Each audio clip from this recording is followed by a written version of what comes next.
The JF-17 Thunder, in my opinion, is one of the most overlooked and underestimated aircraft in DCS, especially when it comes to a guns-only BFM dogfight basic fighter maneuvers in a stripped-down, clean configuration where the G limiter is not bridled to a payload. And in today's video, we'll be dogfighting guns-only Jeff versus Jeff.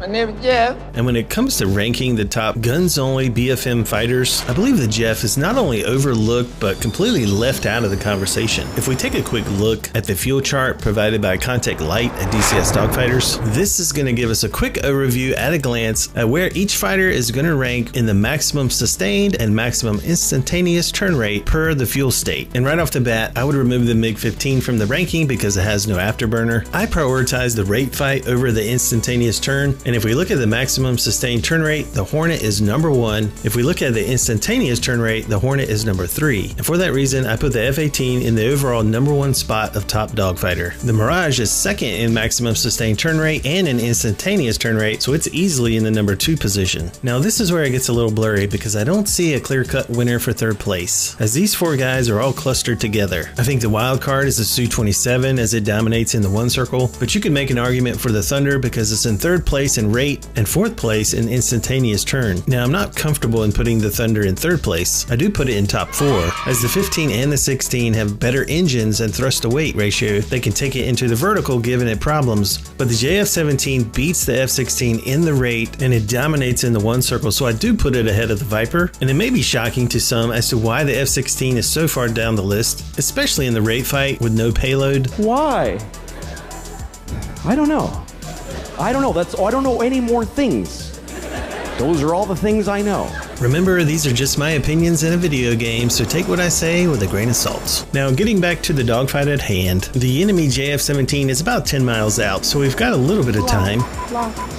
As you hear my lovely computer get the lock, let's talk quickly about the Jeff's numbers. And you can study these charts in more detail at Contact Light's Corner on DCS Dogfighters Discord. He's got the max instantaneous turn at 27.2 degrees at 308 knots, the max sustained turn at 19.7 degrees at 444 knots. And we can now see our enemy, and it looks like he's test firing his gun before the merge. And with only 180 rounds, I don't recommend wasting any of them. And as we're preparing for the merge, I like to merge just under 500. I'll push it into afterburner on the merge. The spool up time getting into afterburner is a little bit slow, and because of that delay, I'm a little bit slower than I want to be. So my first turn, I'm going to stay more in the horizontal, and right away, we're going to test him in the rate. It is a little confusing that we have the same paint job.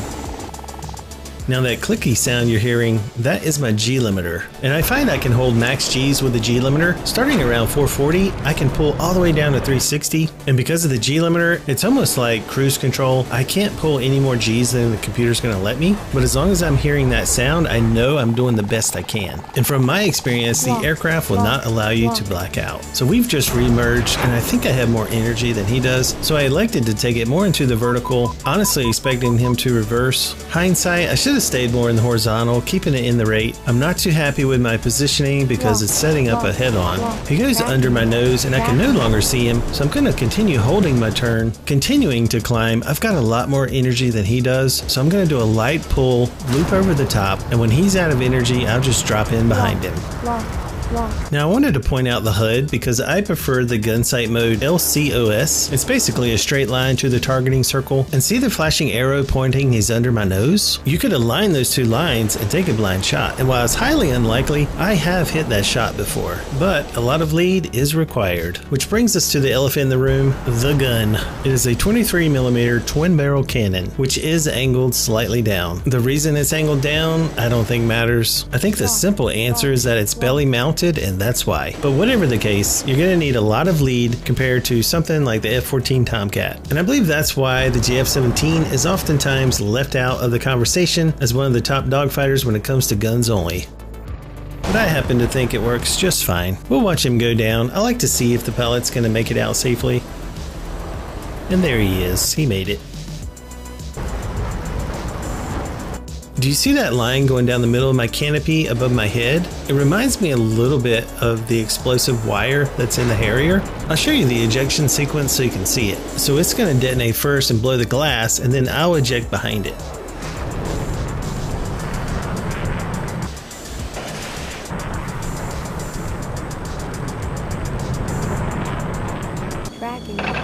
Round 2. We've come down to match our opponent who's already on the deck. We've talked about this before. If you don't come down to meet your opponent, you're basically giving him exclusive turning room, meaning he's free to pull as much as he wants, gaining angles on you. And why you can't just stay up above him? Well, if you try to pull down into him, the ground is in the way, limiting how much you can pull. So for that reason, we come down to match him. It would be interesting to try a slice back on the merge, but even then, I think the guy underneath will have the advantage. A little earlier this time on the afterburner, I'm going to go in a left-hand turn, starting out mostly horizontal, maxing out the G limiter, and then starting to go oblique. If we look at my numbers, I'm already at perfect rate speed, but it looks like he also did very well on his merge, and we are going to come together like a figure 8. We both just missed having a shot on each other. He turns back to put it in a 1 circle, which I'm not going to oblige him this time. He's trying to pull into me to make it nose to nose, but I'm going to stay up here and go around. I'm going to pull my nose slightly up, keep it more in the horizontal, maxing out the G limiter, even hitting 8.2 on the indicated G, and that clicking sound is music to my ears because I know this plane has given me all the G's that I can handle, or I should say that it'll give me. This is another reason that a lot of people don't like this plane, because if you do go over 450 and you're locked in at like 7 G's, it will continue to gain speed. You can't slow down the jet just by pulling back on the stick like you can in the Viper that lets you do 9 G's, or the Hornet which has got the paddle switch, so they can use the pull to slow the aircraft down. In the Jeff you have to be careful because if you're over 450 and you're maxing the G, you'll keep gaining speed. Here I come. Oh, here I come. He must think he's a Hornet with that turn. He doesn't have the energy to pull his gun up on me. He goes under me. Lucky for me, my gun's already pointing down. Did that go the way you thought it was going to go? Tracking. Nope. Round 3. I normally say this at the beginning of the video because I do get asked a lot, what map is this? This is the Syria map and we're flying on the DCS Dogfighter server. And I've really come to enjoy this map as it is highly detailed from one end of the map to the other. And as you see, just flying over some trees can give you a pretty cinematic camera angle. We've got our hostile locked about 7 miles out. Double check my left MFD to make sure my gun is properly fed. And this is the part that feels like an eternity, just the anticipation of waiting for the merge. I want to make sure I merge this time about 500, and I'm a little bit slow, so I push in the afterburner. I think I'm a little bit too early, so I go ahead and pull it back. We want the speed to be just right. Now back on the burner, and he cuts into me, almost hitting me. Hey bro, watch your jet. It looks like he wants to go 1 circle. Seeing this, I'm going to let him pull as hard as he wants. I'll relax my pull and try to go higher. Anticipate that he's probably going to shoot. There it is. You missed me, bitch! And once again, if you hear the clicking, we are max G in our aircraft, but we're doing it safely within the numbers. I am going up with him, but we are staying in lag, trying to keep my energy up as well as my altitude. And a quick check of my HUD speed, 344, and we're not even halfway down, so our speed's looking good. We're now in a vertical rate fight. And I can tell that he's pretty slow, which means he's probably going to flip-flop over the top and try to get a shot on me here. But I can see this coming from a mile away, and it shouldn't be too hard to jink.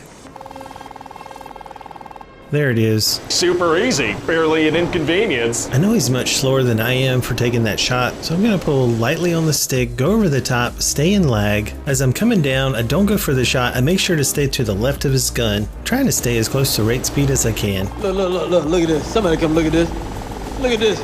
He's nose down, full right rudder, trying to pedal turn like he's an F-22. You're not that guy, pal, trust me. You're not that guy. With the gun angled down, a snapshot with the JF-17 is highly unlikely, and with him pulling hard for that shot, he lost a lot of energy. If you hear that sound, I'm hitting the G limit and I'm close to rate speed, so I believe I'm coming around the circle about as fast as the JF-17 can do it.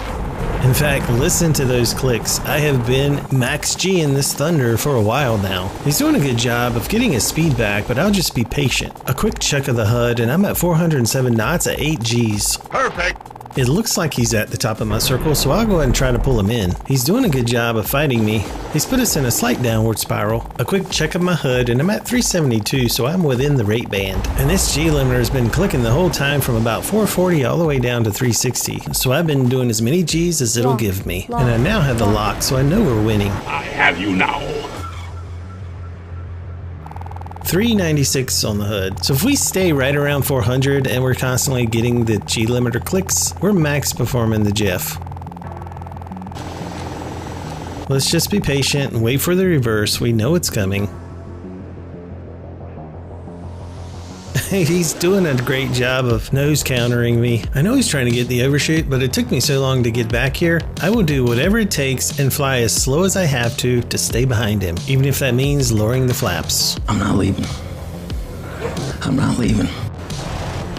I pull the throttle back to idle and the brakes come out. I'm not fucking leaving! I will put this thing up his afterburner before I overshoot. I'm pretty much in a landing procedure at the moment. I'm gonna let him go under me as I'm not gonna take a chance in rolling. I don't want to stall, so I'm gonna close the brakes, give it some throttle. I want to generate some lift so I don't go in the water. He's still safely out in front and we have a shot coming up.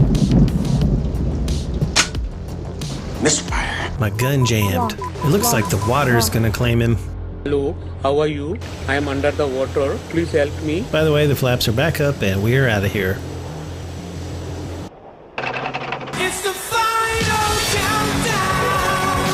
I love that song. I try to add it whenever I can, but it is the final round. We've got a few moments before the merge, so I'd like to show you one last graph showing why the Jeff may be considered in the top 4. In the vertical maneuvering graph, this line is the Jeff's, and if we take out the MiG-15, that's going to put it in the top 3 when it comes to vertical loop sustained turn performance. Just something to think about. And our lovely computer lady is pointing to where the bad guy is. Oh, and I am in VR, so what you're seeing is recorded from the left eye, so that's why sometimes the right side of the HUD is not visible. Cracking. You almost hit me. Give me some money. So once again, he almost hits me, and it's a worse offense than before. They always claim they're just lead turning, but stay in your lane. We're in the one circle, and I'm watching his gun. He's upside down, so physically, he cannot pull the gun on me. And I'm focusing on my turn. In the downward spiral, I'll aim for about 360. Once we get on the deck, I'll increase the speed. I do that by just relaxing my grip. I hear the G limiter kicking in, so I know I'm maxing out the G, and I've got a pretty mean turn going on. And kudos to my opponent, because it looks like he's got a pretty good rate going on as well. Who is going to break first? That is the question. And as I look up at him, it looks like he might have oversped. The misaligned circles look like they're already in my favor. I'm just pulling back on the stick, letting the G limiter do the work. And I'm perfectly within the rate band. And you can really see the offset there as he goes by. He's going to try to put it back in the one circle. And normally in the Viper, when I see this, I would just go around. But with the Jeff's fantastic AOA, I will oblige. Just a test shot, and with the limited ammo, no need to waste it. And I'll keep pulling here, trying to keep the angles tight. I know he's trying to get the overshoot, so I'm going to be careful. I'm going to be slow but smooth. And he loves that nose down pedal turn. He's trying just a little too hard to get his nose on me here. I have the high ground, like Captain Kirk would say. So I just let him stall out underneath me, and I'll gently ease in behind him. And once again, we are going to do our best to try not to overshoot. I'm going to lower the throttle, drop the flaps. I'm going to go up just a little bit longer here, increase the throttle, and now do my roll to make sure that we don't go in the water. And then I fired again, and then I missed. He's going to give us another chance by reversing in the horizontal scissors, and I don't blame him because I think at this point it's his only option. And then I fired, and then I fired, and I missed. I missed both times. I give us just enough throttle to keep it smooth, but not go out in front. So the first bullet that hit him went into the pilot. And if you've stayed this long, I really appreciate you. I've been trying to make these longer videos as entertaining as I can. Appreciate all my subscribers and the folks that support the channel. Thanks.